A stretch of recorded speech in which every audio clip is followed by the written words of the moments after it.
최근 들어 많은 외국인들이 활동하는 글로벌 해외 커뮤니티에서는 미국인들이 가장 선호하는 아시아 국가라는 주제의 글들이 화제가 되고 있습니다. 그 이유는 과거 미국인들이 가장 여행하고 싶어 했던 국가는 일본과 한국, 그리고 중국 순서로 되었으나 최근에는 많은 미국인들이 일본이 아닌 한국을 방문하고 싶다고 이야기하고 있기 때문인데요.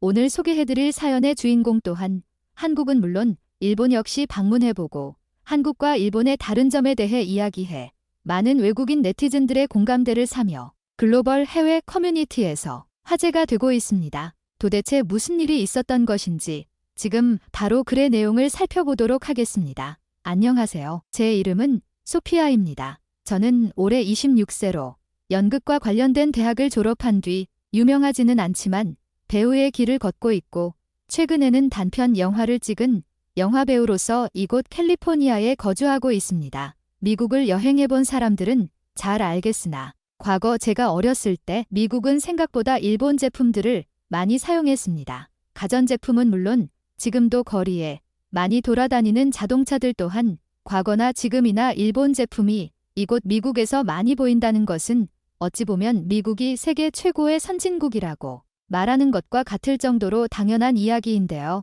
하지만 최근 이곳 미국에는 일본 제품들 그 이상으로 많이 보이는 제품들이 있고 근래 제 주변 친구들은 모두 한 번쯤은 방문해 보았거나 2번 이상 방문해 본 나라가 있습니다.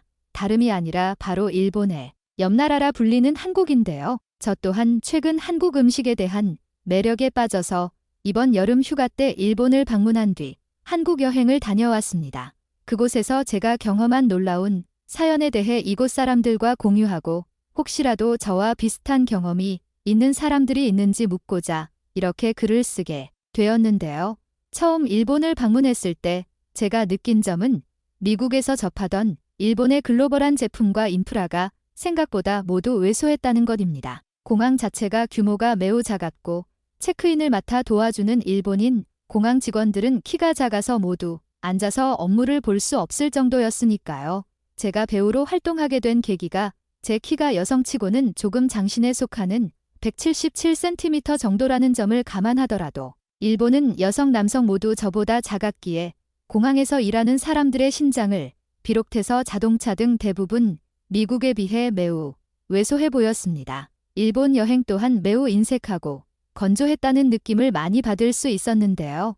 제가 머물던 한 호텔은 조식으로 일본식 카레가 나왔는데 뷔페식임에도 불구하고 조식으로 제공되는 밥통에 밥이 가득 채워져 있지 않았으며 일주일 내내 바닥만 보였습니다. 일본인 직원은 제게 부족하면 언제든지 가져다 드리겠습니다라고 친절한 척 이야기를 하고는 했지만 저는 일본인 직원들이 밥을 더 서비스하는 모습은 볼 수가 없었기에 일본이라는 나라는 모두 작고 인색하다는 이미지를 가지고 일본을 여행하게 되었어요. 하지만 그래도 일본을 여행하면 녹차를 비롯해 과자를 사다 달라는 가족의 부탁이 있었기에 저는 수화물 가방은 물론 기내용 가방에도 이것저것 기념품을 구입해서 한국으로 향하게 되었습니다.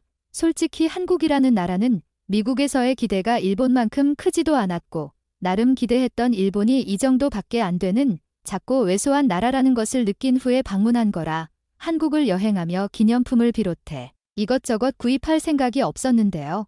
하지만 기념품을 너무 많이 산 것인지 제가 한국을 방문하기 이전에 일본에서는 기내로 들어가는 제 가방의 부피가 너무나도 크다며 일본인 공항 직원은 제게 과자를 비롯해 몇 가지 간식 종류를 버려야 한다고 말했고 저는 액체도 아닌데 왜 가방을 비워야 탑승을 허가해주는 것인지 물었지만 일본인 직원들은 영어도 통하지 않아서 동생에게 가져다 줄 과자들을 버려야만 했습니다. 그렇게 입국을 했고 한국 공항에 내리자마자 저는 한국이라는 나라는 일본의 이웃 국가가 맞는지 의심을 할 수밖에 없었는데요.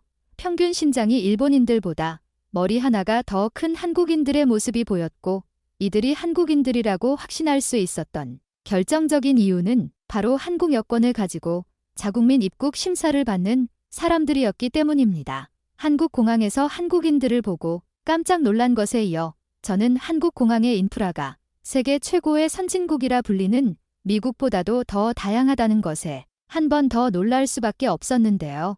세계 최고의 디지털 강국인 미국 공항에서도 찾아볼 수 없는 캐리어를 날라주는 로봇을 비롯해 한국은 공항 자체에서만 운영되는 초고속 와이파이가 10개 이상 휴대폰에 잡혔기에 인터넷 또한 한국을 처음 방문한 외국인들이 걱정할 필요가 없었기 때문입니다. 게다가 한국은 공항에서 시내로 가는 교통편도 정말 다양했는데요. 미국의 경우에는 16세가 되면 운전면허를 딸 수 있도록 허가해주는데 그 이유는 자동차 없이는 다닐 수 없는 곳들이 정말 많고 무엇보다도 치안이 한국처럼 안전하지 않기 때문에 자동차를 다른 국가들에 비해 상대적으로 더 빨리 탈 수 있도록 인프라를 구축하고 있으나 한국은 내가 자가용을 몰지 않더라도 지하철과 버스, 택시를 통해 웬만한 지역을 오고 갈 수 있다는 것이 정말 신기하고 깜짝 놀랐습니다. 하지만 저는 공항에서 서울 시내로 이동한 뒤 한 식당에서 한국인들의 키가 어떻게 이렇게 클 수밖에 없는 것인지 알게 되었는데요. 한국에 가면 꼭 먹어봐야 한다는 삼계탕이라는 것을 앞접시를 통해 덜어 먹으며 한여름에 한국인들처럼 뜨거운 음식을 먹는 도중 저는 제 옆 테이블에서 30대 정도로 보이는 한국인 부부가 한 마리씩 삼계탕을 먹으며 반찬으로 나온 마늘과 풋고추를 수십 개씩 집어먹으며 아무렇지 않게 점심 식사를 즐기는 모습을 봤기 때문입니다. 미국인들은 정크푸드가 주식이기에 대부분 살이 찌는 음식들을 자주 먹는다면 한국은 이처럼 건강식을 그것도 매우 많이 먹는 게 일상생활이기 때문에 대부분 표준 체중에 키가 큰 것 같아 보였거든요. 그렇게 일본 일주일, 한국 사이를 여행하면서 한국의 비중이 작다는 것에 조금 후회하기도 했지만 저는 한국 공항을 마지막 날 투어하며 감동받을 수밖에 없었습니다. 제가 한국을 떠나기 전에는 어머니에게 선물할 마스크팩을 시작으로 한국의 세계적으로 유명한 화장품들을 정말 많이 구입해서 기내용 가방의 부피가 일본 공항의 검색대를 통과할 때보다 더 많이 부풀어 올랐거든요. 저는 눈치를 보며 여차하면 수화물로 이 가방을 붙여서 추가 비용을 낼 생각을 머릿속으로 하고 마치 선생님에게 혼나러 가는 학생인 것 마냥 검색대원들의 눈치를 보고 있었습니다. 그러자 한국인 검색대원은 저를 부르고 이 가방을 열어봐도 되겠습니까? 라고 유창한 미국식 영어 발음으로 이야기를 해주었는데요. 저는 걸렸구나 라는 생각을 하며 제가 직접 자진해서 가방을 열어주었는데 한국인 직원은 제가 눈물을 흘릴 정도로 감동적인 이야기를 해주었습니다. 부피가 조금 큰 화장품들이 많은데 투명한 봉지로 싸셔야 해요. 다음부터는 봉투를 직접 준비하셔서 싸주시면 좋겠습니다라고 핵심만 이야기를 하며 공항에 준비되어 있는 투명한 봉투로 어머니에게 선물할 화장품을 직접 손으로 싸주셨기 때문입니다. 저는 제가 직접 하겠다고 말하며 가방의 부피가 비정상적으로 컸던 제 가방을 통과시켜주며 화장품까지 투명 봉투로 담아준 한국인 직원의 친절하다 못해 미안할 정도로 감동적인 모습에 깜짝 놀랐고 세계 최고의 선진국가라 불리는 미국이나 일본에서는 절대로 이런 남을 위한 배려나 인프라가 구축되어 있지 않고 무조건 짐을 줄이기 위해 버리라고만 이야기를 했지만 굳이 경제 선진국이 아니더라도 한국처럼 친절함이 몸에 배어있는 나라가 세상에 존재한다는 것에 다음에는 가족 모두가 한국을 직접 방문하며 여행했으면 좋겠다고 생각하며 한국에서의 여행을 끝마쳤습니다. 혹시라도 저처럼 한국을 여행하던 중 의미 있는 사연을 경험한 사람들이 있다면 글을 공유해 주시면 좋겠습니다. 한국과 일본을 방문했다가 두 나라의 다른 인프라를 보고 감동했다고 말한 소피아 씨의 사연. 여러분들은 어떻게 생각하시나요?